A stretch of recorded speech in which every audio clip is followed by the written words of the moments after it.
Nagkatanong kasi siya about sa bahay na pinapagawa. Ano daw ang nangyari? Alam mo siya talaga malilikot ang mga kamay ninyo. Ano pinagkukukuha nyo dyan? Ito ano ba to? Pag may damo, may kambing. Kambing ba kayo, Ate Janet? Ano ba yung pinagkukuha nyo? Hindi pagkain yan, Ate Janet. Kung yan, gulay yan. Ha? Kangkong. Ano ilagay mo sa kangkong? Lalagyan ko na ano yan, aabibuhin ko pa yan. Akala ko sardinas na naman. Hindi, yung saba. Ah, saba makarel. Saba makarel. Totoo bang ano yan? Kaido. Alam nyo, ito ang masarap kainin. Paragis. Try mo, Tito. Ano yan? Tawag dito? Herbal yan. Sige. Kung ano pinagkakakainin nyo. UTI. Totoo. Inom sana kami. Kasi ba saluyot? Kasi, Saluyot ba yan, Billy? Mukhang saluyot lang. Hindi Ay, mukha saluyot. Dito may saluyot sa kabila. Damo yan. Ano ka ba? Parang ang gusto kong saluyot eh. napalayo tayo. Kilala na ini. Saluyot na may mga pakpak ng manok. Meron ba? Sarap. Diyan, alam mo, iluto mo sa kangkong, masarap dyan. Gawin mo, hiwain mo siyang maliliit. Tapos pagka hiniwa mo siyang lait, sahugan mo ng tokwa. Pipirito mo muna yung tokwa. Sa bagay. Gusto, ano pa tawag dito? Wala nang pambili, magtotoko. Mura lang naman. Kasi naman, Ate Janet, huwag ka masyadong mabisyo. Pag kasi yung pagkain mo, 3 kilong baboy, inuulam mo sa isang araw. Kakahiya. Kapakatipid yung nga sa pagkain eh. Yung 3 beses kang kakain, yung Laki ulam mo niya, yung- ano rin, iba-iba. Ulam ko nga gabi, laki mo na may malunggay. Oh, masarap yun. Gabi. Tapos minsan kasi mag-uulam ka ng ng mga gulay-gulay tulad ng dahon ng bayabas, gano'n. Ginagataan yun. Di ba sabi? Ginagataan yun, di ba? Yung kambing ka lang, dinala ka na sa cow. Ano ba yan? So ito mga amigo, wala na raw po maulam si Ate Janet. Wala na raw po siyang makain. So paano ang gagawin natin? Eh di kumuha ka na lang ng kangkong dyan. Masarap pa nga yan eh, sustansya. Basta may, importante mayroong bigas. Hoy, mayroong bigas sa bahay. 1 bulto. Hati kayo. Diyos ko. Alam mo, safe pa rin talaga yung andon. Parang ako makakagamit. Pumunta ka sa bahay, may 2 bulto yon, yung 1 bulto sa amin, yung 1 bulto, hati kayo. Bibigay ko na ba sa'yo? Diyos ko, Billy. Pang ano ko dun sa Ito, kahit wala ang ulam, basta may bigas, walang problema. Kung masama, walang kanin, pero may ulam. Wala pang ulam. Yun ang mahirap, ano? Ang pinakamahirap sa ulam, walang problema yung mga anak ko. Oo nga eh. Alam mo si Axel, kanin ketchup lang, kumakain yun. Ay, hindi, gawin mo. Mama, nanin ketchup eh. Hindi sa pagyayabang, simula mapunta kay Kuya Ril, di ako naghihirap sa bigas. Ano yung naghihirap? Ba't dati naghihirap ka sa bigas? Ha? Naghihirap ka sa bigas dati? Oo daw, kasi kilo-kilo lang daw Isang siya kilo, dati. 2 kilo. Ay, ganon. Eh, lalong malakas diba kasi yung saing niya. kaya Saing. mataas. Masarap kasi yung kanin eh. Andong kunin nyo sa bahay, pumunta lang kayo mamaya doon. Isang ano yun, 2 bulto yun, isa sa amin. Tapos hati muna kayo sa isa. Nagpaalam mo ba? Baka mamaya gaya na naman hinahanap dati ba yung isang itlog na hindi pala niya. Hindi naman pala nito na banggit. Pasok bahay ka. Naglaga si Kuya Virgil, nasunog yung itlog, sabi niya. Kaya pala nawawala isang tray na itlog. Kaya nga, andun na kunin nyo lang. Pagkain natin mo sa Ate Janet. Ate Janet, baka mamaya hapon, di ka na naman babalik ha. Mabalik na ako, magpapahinga na ako mamaya. Magpahinga ka na mamaya, tapos pagkayari eh. Siya lagi nagme-message una, bakit hindi sa'yo? Sino? May message na, May message din siya. hindi ka naman sumasagot. Hindi nga kasi makahawak na nga ni na siya puro ano na yung mga pagluluto na Lagay mo ng ano. bata. Alam na ba yun? Ay, meron pa kangkong sa dulo, oh, marami. Doon ang maraming kangkong. Konti yan, Ate Janet. Dumiretso ka sa dulo doon. Maliliit yung ahas lang naman doon. Hindi naman malaki. Wala. Wala nga, totoo. Duwag naman ere. Marami nga dito, pakita ko sa inyo. So, ayan pa mga amiga natin po tayo. Tayo ng mga kukuha ng kangkong natin. Marami nga dito, yung kangkong dito malaki, marami. Dito nga ako kumukuha si Wawi eh. Malulusong. Tingnan nyo nga yung mga mangga, dito lang eh, mabubuhay kayo sa amin. Pagka kukuha ka lang ng mga gulay-gulay. Kailangan na talaga natin magtanim ng talong. So ayan po, magtanim na kayo ng talong at saka ano. Ay, bibili ako ng seedlings mamaya, itanim nyo. Sige. Sige, sure Yung yan. ano yung Sure to. patutubo na, wag na yung So, ngayong araw po, ito, bibisita tayo sa ating kapatid, na si Wawe, na kung saan nagpapagawa na naman ako anong pinapagawa rito na hindi natin maunawaan kung ano ang gusto niya. Gusto lang maglagay ng swimming pool, gustong maglagay dito ng tower, gustong maglagay dito ng kung ano-ano. which is good naman kasi nalilibang po siya. So, ganyan kasi pag si JC na kung saan ay talaga na mga hindi papayag na hindi matapos ito ng hanggang alas 10. Tapos kakain siya ng alas 10. Pag hindi natapos, di siya kakain ng merienda. Ayun. So, ano yung mga in-order? Ayun po, umorder naman po ng buhangin si Wawe. Wawe, magkano yung ganyan? Buhangin? Oo. Nako, tingin mo 3,000 lang. Binebentahan mo ako 7,000. Eh, malalaki sa'yo na yun, maliit na yan eh. Talagang si Kuya Edwin talaga kahit. Pag ganyan basar. Ay, ang ganda ng pagkakagawa. Edwin, sikanto na natin dito. Maganda dito. Ang ganda ng Kubukan, lipat ko. saan ba? Ay, nailip. Paano yung binuhat? So, ano ba gagawin ngayon dito? So, ang project ni Wawi ngayon dito ay maglalagay siya ng maganda. Dapat pa simento mo na rin. Wawi, pa simento mo na tayo. Mas maganda. Pabagbag mo rin, tapos palagay mo simento. Maganda simento. Ganda. Ano? Ano kailangan mo? Kailangan ko ng 200 cash. Wala ako mag-withdraw pa lang ako. 200 cash. Bibigyan ko ito. Ay, naku. Ang laki naman. Andun yung 500,000. Ang ganda talaga mga amigo. Oh. Hinapon na po ako mga kababayan ko. Ang ganda talaga pagka ganyan yung ilaw. Gusto ko yung ganyang eksena sa bahay mga amigo. So, ang lakas ng ulan at sila Belinda ay wala dito. Hindi ako sanay nang wala sila dito. At sabi ko nga kay Ate Janet, kahit wala kayong gagawin dito sa bahay, pumunta kayo. Gusto ko lang nakikita kita sa paningin ko. Sabi ko gano'n. Saka si Belinda, gusto ko lang silang binubuisit, inaasar. Ganun po. Sobrang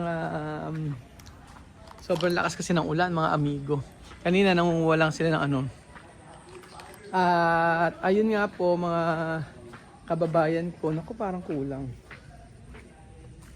Sakto na to. So, ito po ang eksena mga amigo sa garden pagka po umulan. Kaya kailangan talagang taasan pa. So, eto, may drainage naman siya dito sa part na to. Kaso, ayan, binabaha pa kasi mababa siya. So, ganyan po siya kapag umuulan mga amigo. Mamaya, wala naman na yung ano na yan. Wala naman na siya.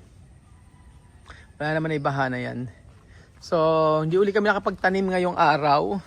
Dahil po, sobra yung pagod namin nung mga nakarang araw. Kailangan. Yung silver button. Naging green siya pero pagka umaraw, naging gold, silver siya. Ayan siya. So, dami namin gagawin sa mga susunod na araw. Nagpahakot na po ako ng buhangin dahil kailangan po namin ito. Dahil gusto kong maglagay ng plant box at saka meron ako eksena rito ang gagawin mga amigo. So, ayan. Happy, masaya at halos tapos na yung ating bahay. Halos tapos na. Isa pa sa ang ganda atin yung mga amigo. Diba? Yung mga halaman natin dito. So, titingnan ko yung ginawa sa may kapatid ko kay Wawi. Yung kanyang mga plant box na ginawa. So, ako may naisip kasi iba't ibang klaseng plant box. Tapos, ayan, na-stop na yung paggawa dito. Dahil, susunod na lang daw muna. Yung mga halaman ko nandito. Pinalagyan ko muna siya ng mga lupa. Ayan, pinalagyan ko muna siya ng mga lupa. Tapos, ay tatamnan ko. So, eto tayo. Ang sarap dito mga amigo, yung iba yung saya pagka nasa bukid ka. Napakapayapa. Kahit magsisigaw ka, ano gawin mo, magtatanim ka. Kaya po ang gagawin namin mga amigo, magpapahakot ako ng lupa. And then magtatanim po ako ng mga gulay dito. Yan, hilera dyan. Puro sako yan. Sasako ko lahat ng gulay. Ay, sasako ko lahat ng gulay. Sasako ko po lahat mga amigo. So, eto po. Gusto ko ipakita sa inyo yung, alam niyo, sabi ko nga, I'm so happy dahil yung mga kapatid ko ay may sarili-sariling bahay. Ayan po. Yan yung pinaghirapan niyang bahay, mga amigo. Ayan, natapos na rin pala ito. Nalagyan na ng plant box. Oh, ang ganda niya, di ba? Sabi ko nga sa kanya, plant box na magpapaganda. 2 araw pa lang ginagawa yan, tapos na. So, Ewan ko kung ano yung ginagawa ng kapatid ko ngayon. Hello! Kumusta, scammer? Ang ganda! Ayan po, ano? Pumunta ko nga, binablog ko. So, eto po mga amigo yung natapos. At sa kapatid ko pong scammer na tawag ko. Black sheep. Ganyan lang kayo magbiruan mga amigo. Ayan. Ito na natapos. Ayan. Yung likod, papakita ko sa inyo. Oo. Para at least makita nyo rin yung mga pagbabago. Ay, oo nga. Ganyan siya. Oo, ayan. Naglagay ng plant box dito. Dito mga amigo. Ayan. Tapos, maganda nga yung likod niya eh. Oo, yung likod niya pwedeng lang taniman. Pwedeng pahingahan. Naglagay siya ng kinintuin nyo niya.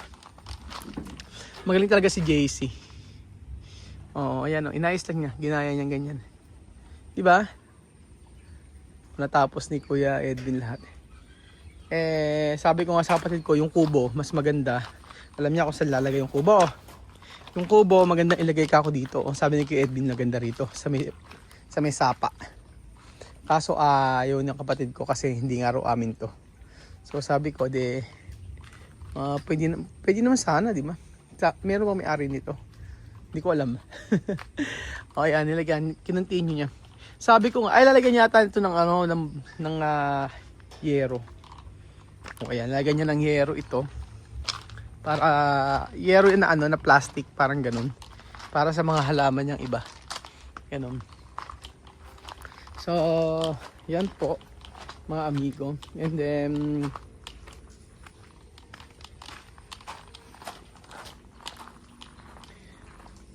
okay naman na. At least nakita natin yung mga pinaghirapan ng kapatid ko sa pagkatrabaho kasama kanyang asawa sa pagkatrabaho sa ibang bansa. At na tupad niya ang kanyang pangarap na magkaroon ng sariling bahay. Yan po. So, I'm looking forward na si Princess din po ay may bahay naman na si Princess. Pero ako, gusto ko rin po kasi siyang makapagpagawa din. So, ayun pakita niya lahat. Magbebenta na naman alas. Ayan po. So, ayan. Hindi ko alam. So, ayan po mga amigo. Chuchen, tsaka si Lenlen nanonood. So, ganyan ang style namin dito. Ganyan ang style namin dito sa bahay. Wala kaming ginawa kundi paghapon, lalakad-lakad lang ako. Yung ganun niya kasi yung ilaw. Lalo pagka nakita niyo ito, pagka nailawan lahat. Lalo yan, yung itong mga yan. Ang ganda po mga amigo. Ganun siya.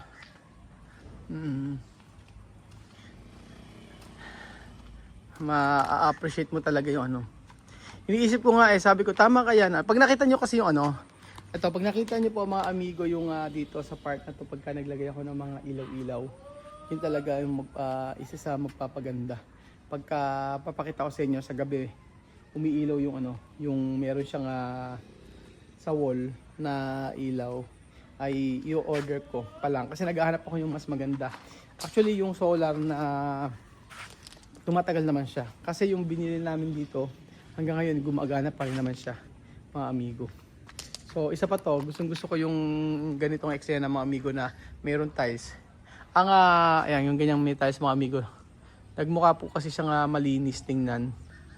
Ganyan po. And then, dito, papakita ko sa inyo mga amigo. Sa part na to, meron akong gustong baguhin. Plano ko kasi mga amigo na lagyan ng maglagay po ako dito ng tiles din. Gusto ko i-tiles po ito mga amigo. Ayan, diretso hanggang doon. Kasi katikit siya ng bahay. Mas gaganda siya at lilinis kapag nagkaroon siya ng tiles. Ito, tiles niya, diretso siya rito. Hanggang dyan. Hanggang dito po mga amigo. Paikot po siya mga kababayan ko.